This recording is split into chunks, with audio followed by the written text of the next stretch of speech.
반갑습니다. 즐겨 듣던 채널에 제 사연을 쓰기까지 좀 오랜 시간이 걸렸는데요.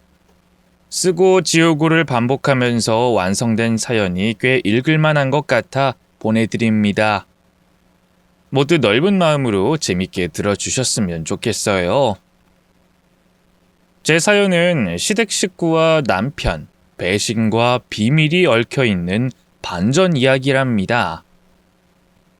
글을 쓰며 가슴이 심하게 뛰었는데 이 감정을 여러분들께도 전달이 됐으면 하는 바람입니다. 그럼 이야기를 시작해 볼게요. 저는 34살에 평범한 회사원인 남편과 결혼했습니다.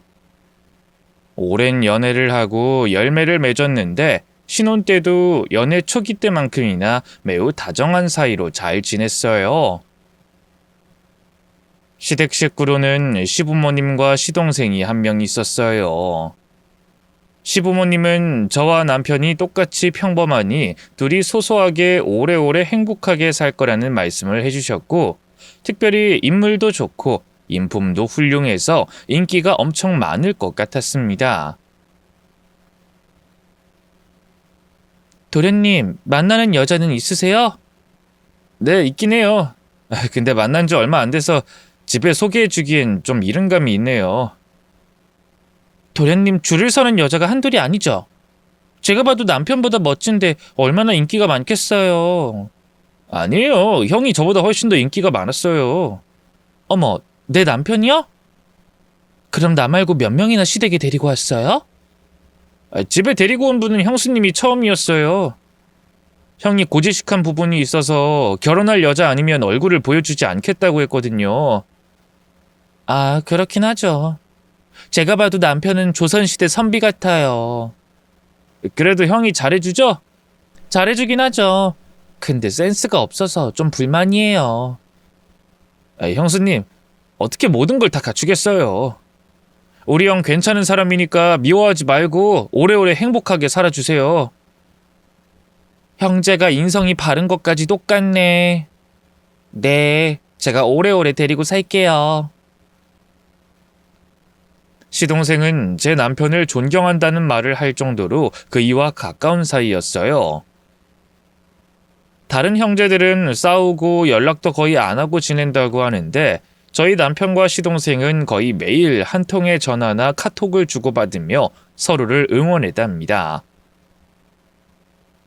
세월이 조금 흘러 제가 아들과 딸을 낳았고 육아를 하면서 직장을 다니느라 하루가 순식간에 지나가는 시기를 겪었습니다. 시부모님과 친정부모님이 자녀를 자주 돌봐주셔서 육아 스트레스가 없긴 했지만 눈을 감았다 떠보니 어느새 아들이 유치원에 들어갔고 딸도 시끌벅적한 아이가 되어 있었습니다.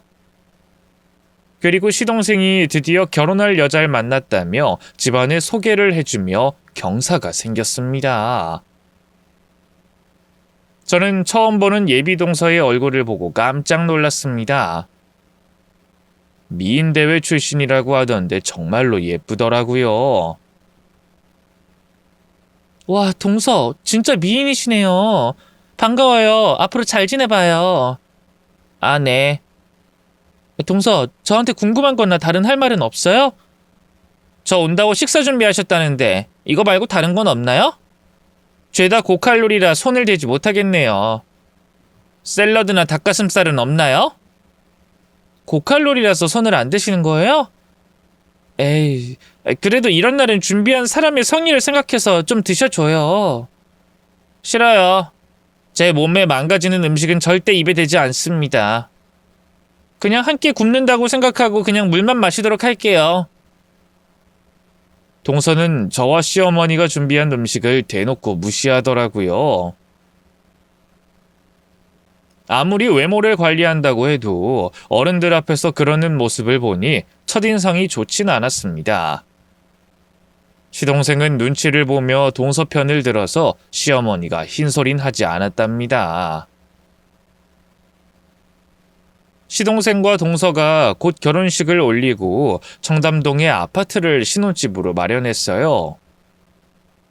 시동생이 사업을 하고 있었는데 능력이 좋아서 그 정도는 충분했어요. 저희 부부는 서울 외곽에서 살고 있어 비교가 되긴 했지만 사람 사는 건 다 비슷비슷하니 질투나 시샘을 하진 않았습니다. 그런데 동서가 생각보다 씀씀이가 많이 해펐어요. 직장도 다니지 않고 집에서 살림만 하는 사람이었는데 매주 명품 쇼핑이나 골프를 즐겼고 비싼 와인을 마시더라고요. 물론 제가 관여할 일이 아니니 입을 닫고 있었는데 시동생이 벌어다주는 돈으로 해프겠으니 좋게 보이진 않았습니다.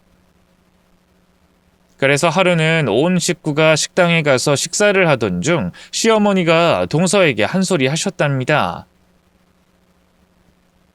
미니야, 또 명품 샀니? 가방이 도대체 몇 개나 되는 거야? 어머님, 같은 가방 매일 들고 다니면 없어 보이잖아요. 그래서 요일별로 들고 다니려고 하나 샀어요. 요일별로? 아이, 새아가, 너 너무 씀씀이가 큰 거 아니냐? 아무리 내 아들이 잘해주고 뭐라 안 한다고 해서 돈을 흥청망청 쓰는 것 같아 좋아 보이지 않구나. 네? 겨우 이 정도 가지고 뭐라 하시는 거예요? 어머님, 제 친구들 남편은 한정판 나오면 예약해서 선물로 준대요. 게다가 매달 해외여행은 기본 옵션이고요. 전 그 정도까진 바라지 않고 제가 치장하고 다니는 데에만 돈을 쓰는 건데 너무 오버하시는 거 아니에요? 남과 비교하면 욕심은 끝이 없는 거야. 미니야, 새아가, 네 친구들이 그러고 산다 해서 너도 그렇게 살 필요는 없잖니. 우리 둘째가 돈을 잘 벌긴 해도 그만큼 힘이 든 사업이야. 네가 남편의 땀을 생각하면서 돈을 아껴 쓰면 좋겠구나. 어머님, 그렇게 말씀하시니까 꼰대 같으세요. 요즘 세상에 그런 잔소리하는 시어머니가 어딨어요. 뭐야? 아이, 충고 좀 했다고 꼰대라고 하니? 너 말 조심해야겠구나. 할 말도 제대로 못하게 하는 독재자라도 되시는 거예요? 어머님, 괜한 충고는 접어두세요. 저희 부부는 알아서 잘 살고 있으니까요. 그 말을 듣는데 시동생을 제외한 식구들의 표정이 어두워졌습니다. 시아버지는 큰 소리를 치는 스타일과는 전혀 먼 분이셨기 때문에 거기서 나설 사람은 저밖에 없었습니다. 동서, 어머님한테 말버릇이 그게 뭐야? 꼰대? 그런 저속한 단어를 써가면서 말대답하는 거 정말 예의 없어 보여. 당장 사과드리고 다신 그런 말 하지 않겠다고 해. 아니, 형님은 갑자기 또 왜 나서고 그러세요?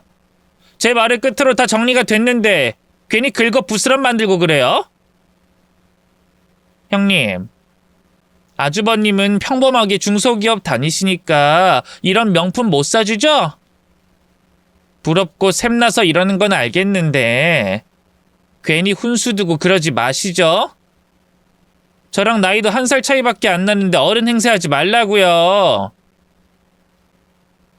외관상으론 제가 한참 동안이라 만만하게 보신 모양인데 저도 나이 먹을 만큼 먹었습니다. 동서는 제가 몇 마디 했다고 이렇게 장황하게 말을 받아치더군요. 동서, 예쁜 건 알겠는데 그런 얼굴값은 다른 데 가서나 해. 그리고 자네가 실수한 걸 바로 잡아주려는 건데 여기서 내 남편이 중소기업에 다니는 이야기가 왜 나와? 아우, 시짜질이 심하시네. 어머님이 조용해지니 형님이 시끄러워지고 앞날이 갑갑하네. 뭐야? 동서, 아무리 뚫린 입이라도 말을 가려서 해야지. 어떻게 그런 막말을 해? 그리고 시짜지? 동서야말로 잘난 체 좀 그만해. 자네가 얼굴 예쁜 거 말고 뭐 잘난 거 있어? 이젠 제 집안 욕을 하려고 시동 거시는 거예요? 형님, 그만하시죠. 제가 못 사는 집에서 자랐긴 해도 자존감은 높은 사람입니다. 어딜 가도 사랑과 관심을 받고 자랐단 말이에요. 동서가 말을 부풀려서 받아치는데 정말 환장하겠더라고요. 제가 또 목소리를 내려는데 시동생이 그만하라고 저에게 손짓을 해서 참고 말았습니다. 시동생이 동서에게 콩깍지가 씌인 상태이니 뭐라고 덧붙여봤자 소용없는 걸 알았으니 거기서 그만하기로 했죠. 이후에도 동서는 시동생의 등골을 제대로 뽑아먹으며 호의호식하면서 지냈습니다. 전 그걸 보고 아무 말도 하지 않았고 신경도 쓰지 않았습니다. 시동생이 좋다고 사주는 것이니 속으로만 욕하고 말았죠. 그런데 동서는 시동생 돈으로 자기 친정의 부모님과 동생들에게도 마음대로 써제꼈습니다. 동서의 남동생에게 사업장을 차려줬고 친정 부모님에게도 장사하라고 식당을 하나 차려줬대요. 그 역시 뭐라 하지 않고 두고만 봤는데 시어머니는 참지 못하고 한 소리 하셨습니다. 미니야, 이번 일은 그냥 넘어가겠지만 우리 둘째 돈으로 너희 친정집 식구들한테 그렇게 돈 쓰는 거 마음에 들지 않은구나. 앞으로는 좀 자제해줬으면 좋겠다. 네? 어머님, 남편이 좋다고 해서 차려준 건데 또 시비 거시는 거예요? 어머님 진짜 꼰대 같아요. 아니, 꼰대가 확실하네요. 어머님, 제 얼굴 보세요. 마누라 얼굴이 예쁘면 처가 말뚝을 보고도 절한다는 말 모르세요? 저 정도 미모의 여자랑 결혼했으면 베풀면서 사는 건 덤이에요. 그러니까 제 남편이 저희 집안에 베푸는 거 가지고 뭐라 하지 마세요. 시어머니는 앞으로 자제하라고 말씀을 하셨는데 그렇게 돌려받으니 기가 막혀서 멍하니 서 계셨어요. 그래서 제가 나서서 말했습니다. 동서, 어머님한테 무슨 말버릇이야? 당장 사과드려. 그리고 얼굴 가지고 장사해? 예쁘다 예쁘다 하니까 자네가 그렇게 잘난 줄 알아? 자네도 평범한 축에 끼는 수준이거든? 미인대회에서도 본선에 겨우 올랐다면서 끝까지 얼굴로 밀어붙일 셈이야? 어머님이 1절 하시면 항상 형님이 2절을 하시는군요. 아우, 정말 지겹네요. 시댁 와서 욕 들어먹는 게 싫으니 이제 그만 와야겠어요. 뭐? 동서, 지금 말 다 했어? 진짜 하고 싶은 대로만 행동하고 말하는구나. 수준 떨어지는 게 바로 동서 같은 사람을 두고 하는 말이야. 이 수준 떨어지는 사람아. 뭐라고요? 수준이 떨어져? 이봐요, 형님. 말이면 단줄하세요? 제가 대학은 못 나왔지만 그건 가정 형편이 좋지 않아서 그런 거고, 말을 이렇게 하는 건 자존감이 높고 솔직해서 그런 거라고요. 형님처럼 못생긴 사람은 이해 못하겠지만 저는 늘 이렇게 살아왔어도 환영받고 예쁨 받았어요. 진짜 기가 막히고 어이가 없다. 그놈의 얼굴 자랑 지겹다 지겨워. 동서, 자네랑 말이 안 통해서 대화하기 싫다. 그만하고 자네 집으로 돌아가. 형님이 뭔데 나가라 마라 명령이에요. 진짜 웃겨. 동서는 시댁에 와서 온 식구의 기분을 망치고 당당하게 퇴장했습니다. 늘 이렇게 나가면 시부모님은 아직 철이 덜 든 것 같으니 이해를 하자고 말씀하셨는데 저는 철이 들지 않은 게 아니라 본성이 그 모양이라 고쳐지지 않을 거라 생각했답니다. 동서와 몇 달 안 보고 살았더니 괜히 화를 낼 일이 없었어요. 시동생이 어떻게 사는지 걱정도 하지 않고 내려놓았죠. 그런데 어느 날 아들, 딸과 키즈 카페를 다녀오는 길에 동서가 외간 남자와 카페 안에 있는 걸 보게 됐어요. 둘 사이는 매우 화기애애해 보여서 몰래 사진 한 장을 찍고 돌아왔습니다. 그리고 시동생에게 사진을 보내줬어요. 오해할 만한 만남이니 한번 확인해 보라고 일러줬죠. 근데 사진을 보내준 지 2시간 만에 동서가 절 찾아왔습니다. 형님, 그 이한테 사진 보내줬죠? 제가 바람 피우는 건지 확인해 보라고 했다면서요? 동서, 흥분하지 마. 난 짚고 넘어가야 할 것 같다고 일러준 것 뿐이야. 이봐요, 형님. 그 남자 제 친구의 오빠예요. 저한텐 친오빠 같은 사람이라고요. 지나가다 우연히 만나서 커피 한잔한 게 전부란 말이에요. 그래, 알았어. 내가 괜히 오해했어. 그게 다예요? 우리 부부 사이에 갈등을 조장해놓고 오해했다고 한마디 하면 끝나는 거냐고요? 동서, 솔직히 난 친구의 오빠랑 단둘이 카페 가서 커피 마시는 것도 이해가 안 돼. 그냥 인사만 하고 지나가면 되지 뭐하러 시간을 내서 커피를 마셔? 치, 내가 이래서 못생긴 것들하고는 상종을 안 하지. 야, 너는 남사친 이런 거 없지? 생긴 게 그 모양이니 남자라고 아주버님 말고 더 있겠냐? 하지만 난 너랑 달라. 남자든 여자든 친구하는 사람들이 많다고. 동서, 지금 반말 더하기 막말하는 거야? 자네 수준이 낮다 하니까 이런 식으로 까부는 거야? 이게 또 수준 타령이네. 너야말로 지적 능력이 떨어지는 멍청이 아니냐? 내가 남자랑 모텔에 갔냐? 꼴랑 카페 갔는데 그걸 사진으로 찍어서 내 남편한테 보내? 야, 너 내가 예쁘니까 질투하니? 내가 네 남편보다 잘난 남자랑 사는 게 배가 아파서 이러는 거지? 동서, 그놈의 혀 좀 막 놀리지 마. 내 남편이랑 서방님을 비교하는 거 듣기 거북해. 둘 다 좋은 사람이고 자네나 나한테 과분한 사람이야. 서방님하고 사는데 배가 아프냐고? 아니, 다만 서방님이 불쌍해. 마누라한테 간쓸게 다 내어주고 사는 서방님이 딱해 보인다고.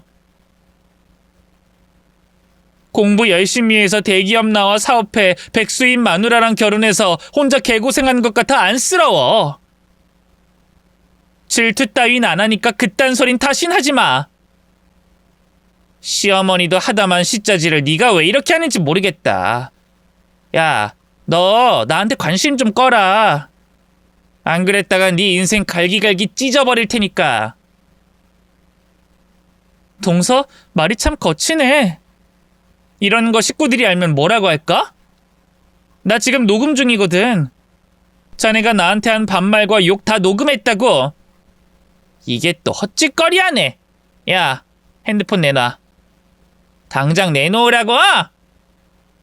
동서는 제 핸드폰을 빼앗으려고 힘을 쓰더군요. 힘으로는 제가 우세하니 손톱으로 손목을 핥히고 얼굴을 잡아뜯더라고요. 깜짝 놀라고 아파서 순간 핸드폰을 놓쳤는데 동서가 그걸 바로 내동댕이 쳐서 망가뜨렸습니다. 뭐하는 짓이야? 너 진짜 막 나가는 애구나. 인성 바닥에 사이코 기질까지 있어. 사이코? 야, 내가 사이코면 넌 소시오패스 개 또라이야. 감옥에 있는 무기징역자들이랑 너랑 동급이라고? 이게 진짜 미쳤나? 그래, 나 미쳤다. 근데 넌 더 미쳤어. 오늘 제대로 한번 붙어보자 이거지? 좋다, 덤벼봐. 동서와 저는 서로에게 달려들며 양손으로 머리채를 잡았고 힘겨루기를 하다가 바닥에 넘어져 뒹굴면서 서로의 뺨을 때리고 몸을 걷어차고 엄청나게 오랫동안 싸웠습니다. 둘 다 얼굴에 상처가 생기고 머리카락은 산발을 해서 암사자 같았죠. 그 순간 남편이 돌아와서 저희 두 사람을 뜯어말리며 육체적 싸움은 끝이 났습니다. 야, 너 운 좋은 줄 알아. 내 남편 늦게 왔으면 넌 벌써 초상 치렀을걸? 내가 할 소리다. 야, 아직 끝나지 않았거든? 너 여태껏 나한테 했던 시자질과 오늘의 일까지 모두 돌려받게 해줄게. 난 한다면 하는 여자야. 해봐. 나라고 가만히 있을 것 같냐? 제 남편이 가운데서 제발 그만하라고 말렸고 동서의 등을 떠밀어 집에서 내쫓아버렸습니다. 여보, 재수씨랑 또 무슨 일이 있던 거야? 재수씨 하는 일에 신경 끄고 지내기로 했잖아. 알아, 나도. 그러려고 했는데 바람 피우는 것 같아서 사진 찍어서 서방님한테 보내줬어. 근데 아니라고 잡아떼고 날 공격하러 온 거라고. 뭐? 재수씨가 바람을? 그거 진짜야? 나도 몰라. 지가 아니라고 하는데 우리가 어떻게 알겠어. 아무튼 동서 하는 짓 보면 확실히 구린 게 있어. 내가 꼭 밝혀낼 거야. 여보, 참아. 설마 바람을 피우겠어? 결혼해서 정착하고 잘 사는 것 같은데 그냥 내버려 두자고. 내가 부탁할게. 그이는 정신건강에 해롭다며 제발 동서가 무슨 짓을 하든 신경 쓰지 말자고 설득했습니다.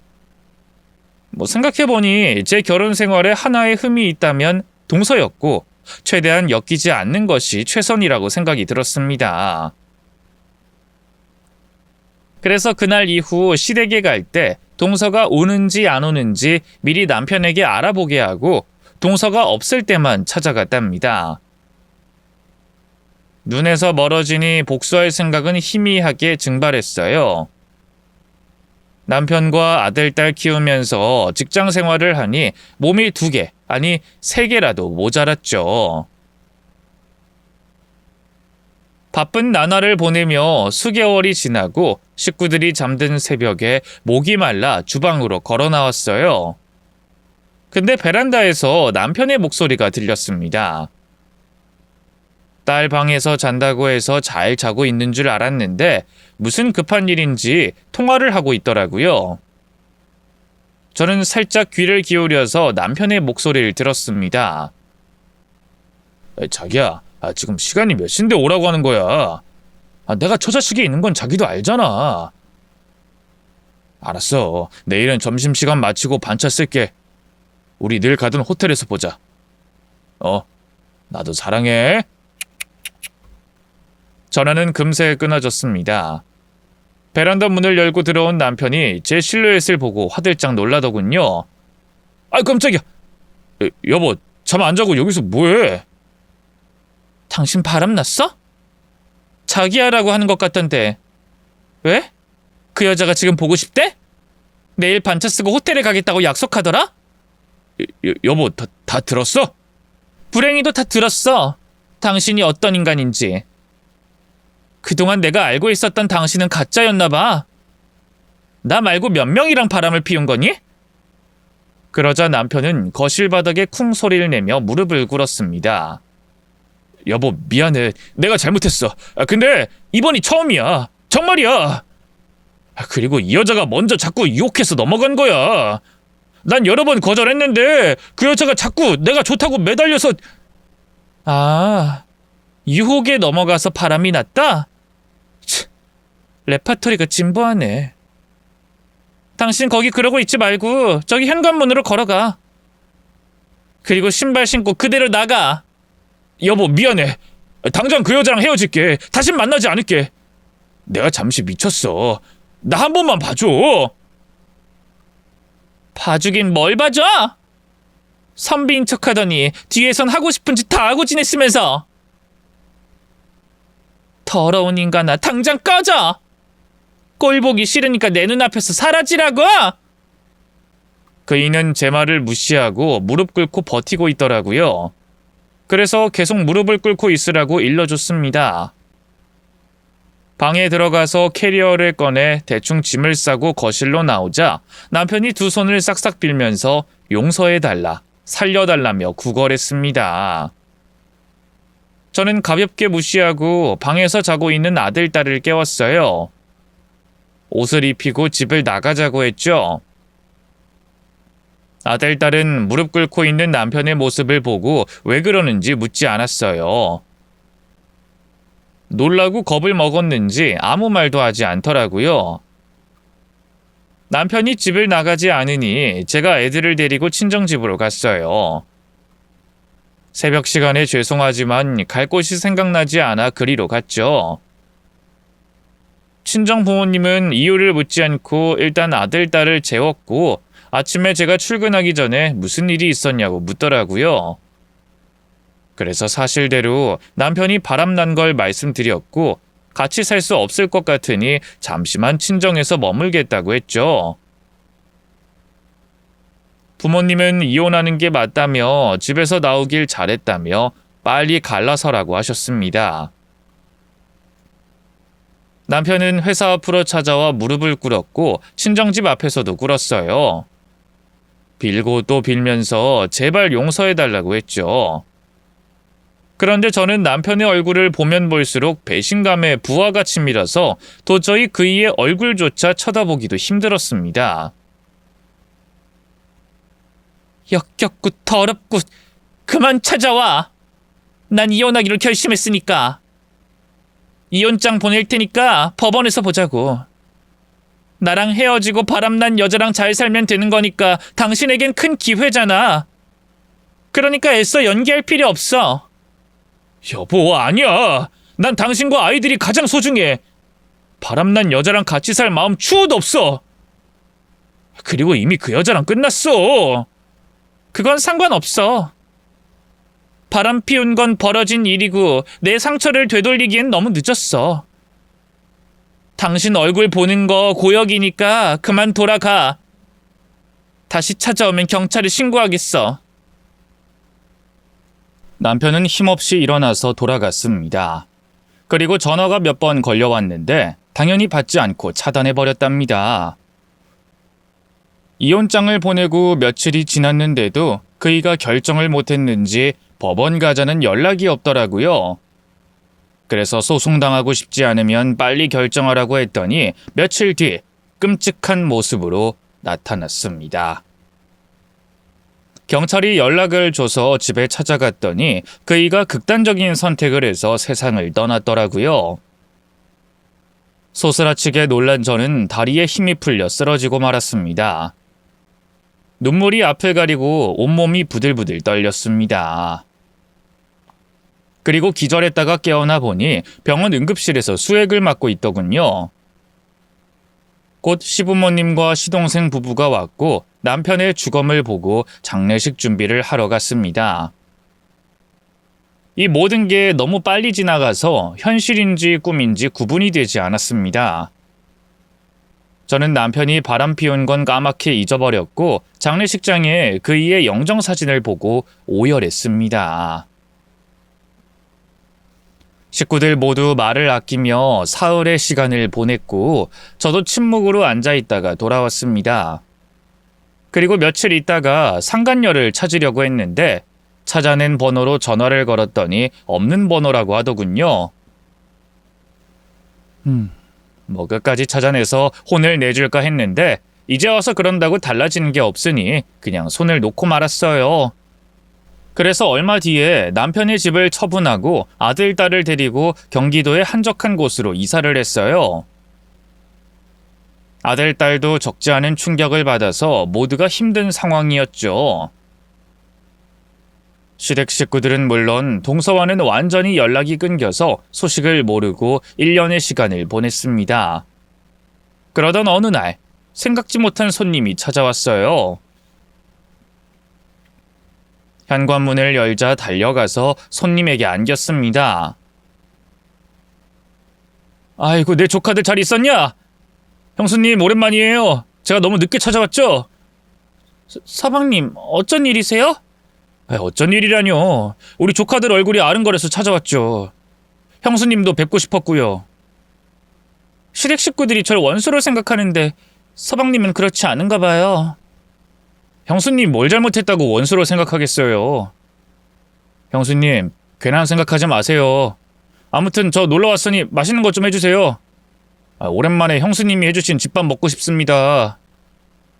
그렇게 시동생은 밥을 먹고 아들, 딸과 실컷 놀아주고 저녁에 애들을 재워주기까지 했습니다. 서방님, 찾아와 주신 건 고마운데 동서가 알면 뭐라고 하겠어요. 동서랑 제가 사이 안 좋게 끝난 거 아시잖아요. 제 아내가 철부지라 형수님한테 막대한 거 죄송해요. 제가 중재를 잘 해야 했는데 못난 놈이라 그러지 못했어요. 서방님, 동서랑 무슨 일이 있는 건 아니죠? 네, 저희 부부는 잘 지내고 있어요. 부모님도 이젠 형을 잊고 일상을 잘 지내고 계신 것 같아요. 시부모님이 저 때문에 남편이 그렇게 된 거라 생각하실 텐데. 형수님 아니에요. 괜한 자책 그만하세요. 고마워요, 서방님. 우리 애들이 웃는 걸 오랜만에 봤어요. 서방님 덕에 좋은 하루가 되어 고맙습니다. 앞으로 종종 들릴게요, 형수님. 서방님은 그날 이후로 한 달에 한두 번씩 저희 집에 찾아와 아이들에게 좋은 추억을 쌓아주고 돌아가곤 했습니다.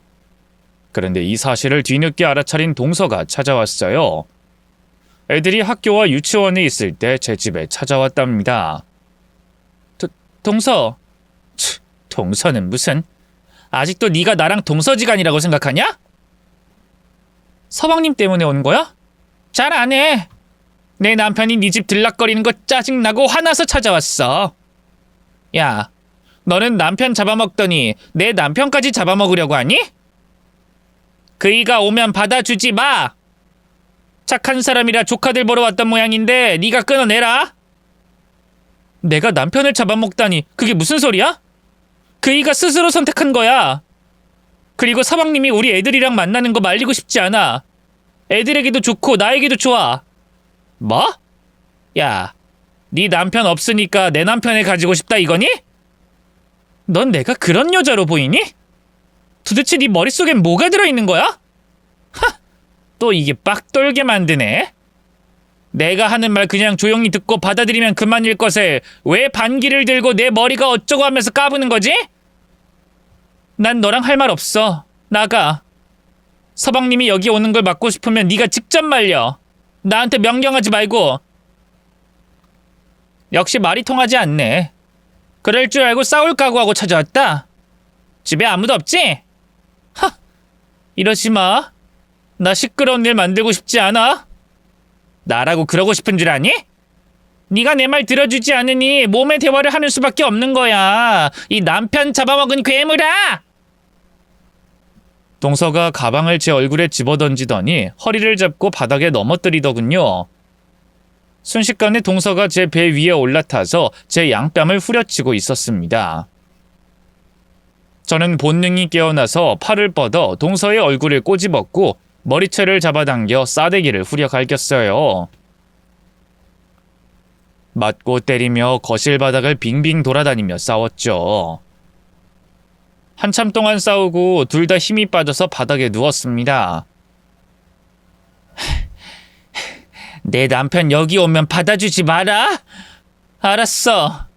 네가 또 찾아와서 이 난리 피울 걸 생각하니 차라리 서방님이 안 오는 게 100번 낫겠다. 나도 받아주지 않을 테니까 너도 오지 못하게 해. 그래, 그렇게 하지. 휴전인 거지? 또 전쟁 치르자고? 난 네 얼굴 다신 보고 싶지 않다. 제발 조용히 살게 내버려둬라. 내 남편만 아니었으면 이렇게 찾아올 일 없어. 아무튼 말귀 알아들은 것 같으니 그만 가보지. 그럼 이 후진 동네에서 남은 인생 연명해라, 이 괴물아. 동서는 그렇게 마지막 말을 남기고 떠났습니다. 이후 시동생은 저희 집에 찾아오지 않았어요. 제가 오지 말라는 경고의 문자를 보내기도 했고 동서가 난리를 친 모양인지 다신 발걸음하지 않았답니다. 아들과 딸은 시동생이 오지 않아 많이 서운해했어요. 저에게 직접 말하진 않았지만 얼굴에 다 표시가 나 있더라고요. 미안해서 시동생 이야기를 꺼내지도 못하고 저 나름대로 아이들을 잘 케어하고 놀면서 잘 지냈습니다. 그런데 어느 평일 오후에 직장에서 일하던 중 유치원에서 전화가 걸려왔어요. 딸이 쓰러져서 구급차에 실려갔다는 연락을 받고 당장 달려갔어요. 의사 선생님은 소아암으로 예상된다며 검사를 받아보자고 했어요. 그리고 검사 결과가 나왔는데 백혈병이라고 하더군요. 너무 끔찍한 소식을 듣고 망연자실하며 제 가슴을 세게 때렸습니다. 그동안 딸이 이렇게 되도록 아무것도 몰랐던 자신을 탓하려고 제 온몸을 사정없이 때렸답니다. 선생님은 소아암 같은 경우에 백혈병은 완치율이 높다고 말씀하셨어요. 항암 치료를 모두 견뎌내면 분명히 나을 거라고 하셨죠. 저는 직장을 그만두고 딸 옆에서 간병을 하며 지냈습니다. 우리 딸 많이 아팠지? 항암 치료 힘들지? 엄마 미안. 아파서 미안해. 나 때문에 회사도 못 가고 집에도 못 갔지. 그런 걸 왜 걱정해? 이 엄마는 항상 딸내미 옆에 있을 거야. 그러니까 무서워하지 말고 아프면 아프다고 엄마한테 화를 내도 돼. 아니야. 엄마한테 화내면 떠날까봐 겁나. 아빠처럼 하늘나라로 가버릴까봐. 뭐? 아니야. 엄마가 왜 하늘나라를 가겠어. 우리 세 식구는 오래오래 같이 살 거야. 괜한 걱정하지 말고 치료하는 거 잘 받자. 엄마랑 오빠 보고 힘내. 딸아이는 항암 치료를 잘 버텨줬습니다. 살이 빠지고 머리카락이 빠지는 걸 보고 가슴이 미어지고 슬프긴 했지만 완치 않은 날이 꼭 오리라 믿으며 눈물을 참아냈습니다. 몇 달 동안 입원하자 병원비로 수천만 원을 썼어요. 보험 적용이 되긴 하지만 치료비와 입원비가 한두 푼 하는 것이 아니니 금세 통장이 바닥났습니다. 당장 다음 입원비와 치료비를 내야 하는 상황이 닥치자 마음이 급해졌어요. 집은 모두 현금으로 마련한 게 아니라 대출을 받아 마련한 집이라 은행에서 돈을 빌릴 수가 없었습니다. 그래서 급한 마음에 시동생을 찾아가 부탁해보기로 했습니다. 전화를 걸었더니 번호를 바꿨는지 없는 번호라고 알리더라고요. 동서가 저 때문에 번호를 바꾸게 한 건지 다른 이유가 있는진 모르겠지만 만나는 게 쉽지 않을 것 같았죠. 하지만 딸을 살려야 하기 때문에 신뢰를 무릅쓰고 청담동에 있는 시동생 집으로 찾아갔습니다. 초인종을 누르자 동서가 문을 열어주더군요. 동서, 잘 지냈어? 이게 뭐 하는 짓이지? 우리가 서로 얼굴 보고 지내지 말자고 한 지 몇 달이나 지났다고 우리 집을 찾아와? 당신 진짜 이러는 이유가 뭐야? 동서, 나도 오고 싶지 않았어. 근데 상황이 너무 급해서 말이야. 내 딸이 소아암에 걸렸어. 백혈병이야. 항암 치료 받고 있는데 병원비가 만만치 않게 들어. 도움이 필요해서 찾아왔어. 서방님은 안 계셔? 네 딸이 암에 걸렸다고? 치, 너는 주변인을 다 잡아먹는 괴물이니? 지 남편이 저 세상 간 지 얼마나 됐다고 이번엔 딸이야? 말 함부로 하지 마. 안 그래도 미칠 것 같은데 그런 말 들으면 돌아버릴 것 같아. 난 서방님께 돈 빌리러 왔어. 서방님은 언제 오셔? 하, 웃기고 있네. 여보세요. 썩 꺼지세요. 어디서 구걸질이야. 네 딸이 암에 걸린 거랑 우리랑 무슨 상관이야? 돈이 없으면 치료 안 하면 될 거 아니야. 뭐? 동서, 아무리 그래도 자네 조카야. 어떻게 그렇게 말할 수가 있어? 조카 좋아하시네. 나랑 피라도 섞였니? 그리고 너랑 시댁이랑 인연을 끄는 거 몰라? 야, 구걸하지 말고 빨리 나가. 사라지라고! 저는 아무 말도 하지 않고 시동생을 기다리려고 소파에 앉았습니다. 그러자 동서가 썩 꺼지라면서 싸움을 걸더군요. 또 머리채를 잡아채더니 힘을 쓰더라고요. 그래서 저 또한 질 수 없었고 시동생이 오기 전엔 절대 나갈 수 없어 싸움에 응하고 같이 붙어줬습니다. 지난번처럼 거실 바닥을 구르며 치고받으며 싸웠는데 지쳐갈 때쯤 시동생이 들어왔어요.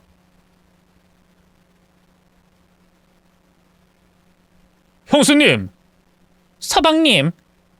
지금 무슨 일이 일어나는 거예요? 두 사람이 왜 싸우고 있어요? 서방님 보고 가겠다는데 동서가 막무가내로 덤벼서 죄송해요. 시동생이 놀란 눈으로 저와 동서를 내려다보자 동서가 절 밀어내더니 콧소리를 내더군요. 아, 여보, 형님이 찾아와서 다짜고짜 돈 달라잖아. 여보, 나 형님 무서우니까 내보내, 얼른. 그 말에 시동생은 한 손으로 동서의 머리채를 잡았고 다른 손으로 귓방망이를 내려쳤습니다. 당신 뭐 하는 거야? 지금 날 친 거야? 당신 미쳤어? 넌 닥치고 거기 자빠져 있어! 형수님, 무슨 일인지 말씀해 보세요. 서방님, 괜찮은 거예요? 아, 그게 제가 찾아온 이유는 제 딸 유림이가 소아암이에요. 백혈병이요. 몇 달 동안 입원 치료 받고 있어요. 병원비가 턱없이 모자라서 도움을 청하려고 서방님을 찾아왔습니다. 유림이가 백혈병이라고요? 아, 형수님 죄송해요. 제가 형수님 댁에 자주 갔어야 했는데. 그러자 동서가 일어나며 시동생에게 따졌습니다. 당신 나 왜 때린 거야? 저 여자 때문에 날 친 거야? 이게 지금 무슨 그림이야? 또 일어났니? 그럼 한 대 더 맞아봐! 무슨 일인지 동서의 따귀를 줄기차게 날렸습니다. 엄청 세게 날려서 동서가 바닥에 고꾸라져서 쉽게 일어나지 못하고 정신을 차리지 못했습니다. 형수님, 이 아파트 형수님 드릴게요. 이젠 더는 저희 집 아닙니다. 그리고 유리민 제가 책임지고 낫게 해드릴게요. 한국 의료 기술로 안 되면 미국으로 데려가서 치료하도록 해요. 뭐든 다 해서 살려내자고요. 서방님, 도와주는 건 감사한데 동서랑 무슨 일이에요? 아파트를 저한테 준다뇨. 제 물음에 시동생이 서류 가방에서 봉투를 하나 꺼내더니 그 안에 있던 사진들을 동서 머리 위로 뿌렸습니다. 이 더러운 여자야. 남자가 한둘이 아니더라. 내가 뒷조사 너무 늦게 했나봐. 초장에 했더라면 결혼까지는 안 했을 텐데. 여보, 이 사진들 뭐야? 날 감시한 거야? 지금 너를 감시한 게 문제냐? 네가 바람 피운 남자가 하나, 둘, 셋. 아이고, 너무 많아서 세는 것도 웃기다. 이런 걸레 같은 여자인 줄 모르고 결혼했다니 내가 속아도 완전히 속았네. 여보, 이건 그러니까. 모르겠다. 여보, 미안해. 내가 사과할게. 바람 피운 거 정말 잘못했어. 용서해줘. 하지만 내가 정신적으로 사랑하고 의지하는 사람은 당신뿐이야. 그게 아니라 돈을 보고 붙어있는 거겠지. 너 상간남들한테 용돈까지 줘가면서 만났더라? 다들 연하남이라 돈이 필요했던 모양이지? 그리고 넌 바람 피운 것보다 더한 짓을 했어. 형수님한테 씻을 수 없는 상처를 줬다고. 동서가 바람이 났는데 거기서 제 이야기가 나오니 무슨 일인지 궁금했습니다. 서방님, 그게 무슨 말씀이에요? 저한테 씻을 수 없는 상처를 남겼다는 게... 형수님, 놀라지 마세요. 제가 형 생각이 많이 나서 상간녀에 대한 조사를 시작했어요. 사람을 써서 알아보고 찾아냈죠. 그 과정에 제 마누라가 바람 피우고 있다는 걸 알게 된 겁니다. 아무튼 우리 형이 바람나게 된 건 처음부터 이 여자의 계획이었어요. 형을 꼬시라고 돈을 줬대요. 이 여자의 절친이었대요. 네? 그러니까 동서가 제 남편에게 여자를 붙였다고요? 아니 대체 왜... 시동생이 다시 동서의 따귀를 날리며 사실을 말하라고 경고했습니다. 그러자 동서 입에서 믿을 수 없는 진실이 튀어나오더군요. 저 여자가 날 우습게 봤잖아. 시짜지라는 거 역겨워서 내가 끝장내주려고 계획을 세웠다. 가정을 풍비박산내려고. 내가 친구한테 돈 주고 유혹하라고 시켰다고. 됐냐? 그 말에 저는 두 손이 덜덜 떨렸습니다. 동서, 그러니까 나한테 복수하려고 내 남편에게 그런 짓을 했다는 거야? 그이는 죄책감에 세상을 떠났어. 그것도 계획했던 거니? 내가 미쳤냐? 그냥 이혼하고 네 얼굴만 안 보면 그만이라 생각하고 일을 꾸민 거야. 근데 순진한 네 남편이 그렇게 멍청한 짓 한 거라고? 내 남편이 바람 피운 게 모두 동서 너의 계획이었다니. 이거 참... 분노가 저절로 끓어오르네. 야, 네 남편이 넘어오지 않으면 아무 일도 없었어. 네 남편 놈은 원래 그런 놈이니까 바람을 피운 거라고. 괜히 내 탓으로 돌리려고 하지 마. 그이가 바람 피운 건 지탄받을 일이야. 근데 처음부터 네가 꾸민 짓이라고 하니 너에게 큰 잘못이 있어. 넌 나한테 괴물이라고 했지? 근데 아니야. 진짜 괴물은 바로 너라고. 이 잡아먹어도 시원찮을 거사. 저는 흥분해서 눈이 뒤집혔습니다. 동서를 발로 차고 깔아뭉개고 엄청나게 조졌습니다. 몸에서 에너지가 얼마나 많이 나오던지 제 주먹과 발이 아픈 것도 모르고 흠씬 두들겨 패줬어요. 시동생이 그만하라고 말리고 나서야 진정하게 됐답니다. 이제 다 했냐? 엄청 아프네. 여보, 나 이렇게 두들겨 맞았으니까 봐주면 안 돼? 나 남자들 다 정리할 테니까 우리 없던 일로 하고 계속 잘 지내자. 우리 애기도 낳고 푸른 초원 위에 집도 짓고 살아야지. 응? 애기? 초원? 넌 상황 파악이 안 되냐? 바람 피운 것도 모자라 내 형에게 한 짓까지 모두 용서할 수 없어! 내가 너라는 여자의 인생을 비참한 최후로 만들어주고 말겠어! 여보, 당신 나 사랑하잖아. 우리 이러지 말자. 아주버님 일은 나도 그렇게 될 줄 몰랐어. 난 그냥 이혼만 시킬 생각이었다고. 결과적으로 네가 몇 사람의 인생을 망쳤는지 봐봐. 나, 형수님, 우리 조카들, 그리고 우리 부모님들까지. 가족 한 명을 잃었어. 너로 인해 시작된 일이니 더는 너란 여자를 받아줄 수 없다고! 아이, 더럽게 떽떽거리네, 이씨. 여보, 그래서 나랑 어쩌겠다는 거야?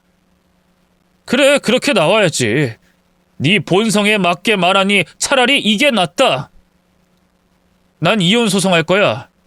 너에게 받은 충격들 모두 돈으로 보상받을 거야. 너희 부모도 망하게 할 거고 네 인생이 지하 200m 시공창에 처박히게 할 거야. 알아들었냐? 아이씨, 야, 내가 그렇게 쉽게 무너질 것 같냐? 내 얼굴을 봐. 이 미모로 재혼은 물론이고 3혼 4혼도 가능하다고. 돈 많은 남자 세상에 널려서 너랑 이혼하는 건 일도 아니라고. 정신 나간 여자 같으니. 그래, 그 잘난 얼굴로 남자 꼬셔봐. 여기 내 집에 있는 물건은 모두 내 돈 주고 산 거니 넌 지금 몸뚱아리만 나가면 돼. 당장 나가! 치사하게 나오긴. 그래, 새 남자 만나서 니놈한테 위자료 물어줄게. 됐냐? 그리고 형님, 넌 내가 꼭 복수한다. 너만 아니었으면 아무것도 걸리지 않았을 거야. 저는 대답 대신 동서의 볼에 싸대기를 아주 깊고 세게 한 대 날려줬습니다. 짝 소리가 나면서 옆으로 넘어지더군요. 동서는 다 포기했는지 덤비지 않고 쩔뚝대면서 시동생 집에서 나갔습니다. 그날 시동생은 저와 병원으로 가서 딸의 병원비를 모두 지불해줬고 딸과 아들이 있는 병실로 가 좋은 시간을 보내줬습니다. 오랜만에 시동생을 본 아이들은 하루 종일 밝은 미소로 있었어요. 또 시동생은 매일같이 병원에 와서 기운을 실어줬습니다. 그렇게 몇 달의 시간이 지나고 딸은 완치 판정을 받았어요. 정말 천만다행이었고 하늘이 도왔고 시동생이 도와서 이렇게 무사할 수 있었네요. 서방님 고맙습니다. 이게 다 서방님 덕이에요. 우리 딸 살려줘서 고마워요. 형수님, 제가 한 게 뭐가 있다고 그런 말씀을. 아무튼 유림이가 완치됐다고 하니 마음이 놓이네요. 형수님, 그 청담동 아파트 그거 형수님 드릴게요. 우리 형을 그렇게 만든 게 전처 때문이잖아요. 그거 받으셔서 더 좋은 집으로 이사하세요. 서방님, 그걸 제가 어떻게 받아요? 서방님이 고생해서 번 돈으로 마련한 건데. 그리고 동서가 나쁜 짓을 했고 남편이 넘어간 거예요. 서방님은 잘못이 하나도 없다고요. 형수님, 제 마음 편하자고 드리는 거니까 제발 좀 받아주세요.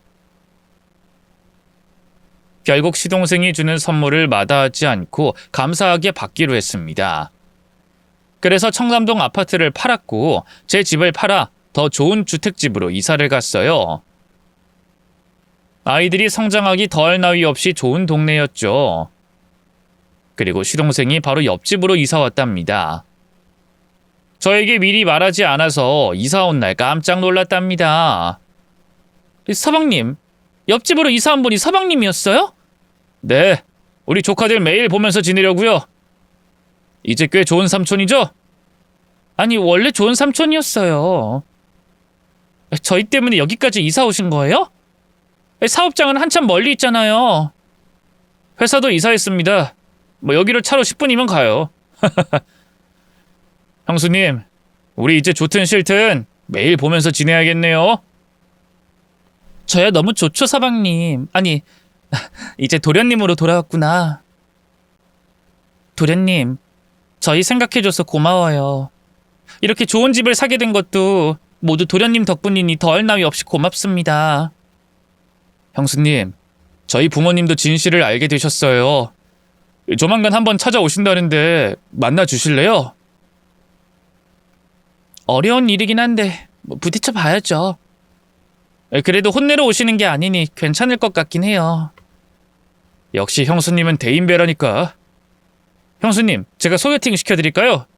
저희 회사에 돌싱인 부장님 계신데 형수님이랑 나이도 1살 차이밖에 안 나고 성격도 좋고 인물도 좋아요. 그분이 형수님 사진 보더니 소개해달라고 졸라대더라고요. 네? 도련님이 소개해주는 남자를 만나라고요? 아무리 그래도 제가 도련님의 형이랑 결혼했던 사람인데요.